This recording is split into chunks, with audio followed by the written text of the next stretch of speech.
അങ്ങനെ ഓണപരീക്ഷ അടുത്തെത്തി. ഈ വരുന്ന എക്സാമിന് നിങ്ങൾ ഇതുവരെ കേട്ടിട്ടില്ലാത്ത എന്നാൽ നിങ്ങളുടെ മാർക്ക് കൂട്ടാൻ സഹായിക്കുന്ന 4 കാര്യങ്ങളാണ് ഇന്നത്തെ വീഡിയോയിൽ നമ്മൾ ഡിസ്കസ് ചെയ്യാൻ പോകുന്നത്.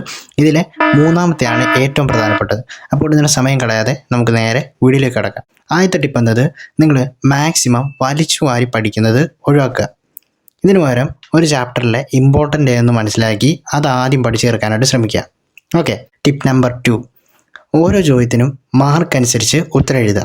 കാരണം ഇവിടെ കണ്ടൻറ്റിനാണ് പ്രാധാന്യം, അല്ലാതെ പാരഗ്രാഫ് കണക്കിന് വലിച്ചു വാരി എഴുതി വെച്ചുകൊണ്ട് പ്രത്യേകിച്ച് മാർക്കൊന്നും കൂടുതൽ കിട്ടാൻ പോകുന്നില്ല. എടാ, ഒരു കാര്യം പറയാൻ ഞാൻ വിട്ടുപോയി. എന്താണെന്നറിയോ, നിങ്ങൾ ഇതുപോലത്തെ വീഡിയോസ് ഇഷ്ടപ്പെടുന്നവരാണെങ്കിൽ ഈ ചാനൽ ഒന്ന് സബ്സ്ക്രൈബ് ചെയ്യുക. ഇനി നമുക്ക് നേരെ മൂന്നാമത്തെ ടിപ്പിലേക്ക് കിടക്കാം.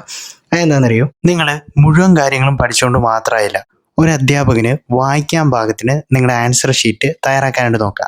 കാരണം ആൻസറിൽ എന്തെങ്കിലുമൊക്കെ മിസ്റ്റേക്ക് ഉണ്ടെങ്കിൽ നിങ്ങൾ നീറ്റായിട്ട് എഴുതിയോണ്ട് തന്നെ മുഴുവൻ മാർക്ക് ആ ചോദ്യത്തിന് കിട്ടാനുള്ള സാധ്യതയുണ്ട്. അതുകൊണ്ട് വെട്ടും കുത്തും ഒന്നും വരുത്താതിരിക്കുക.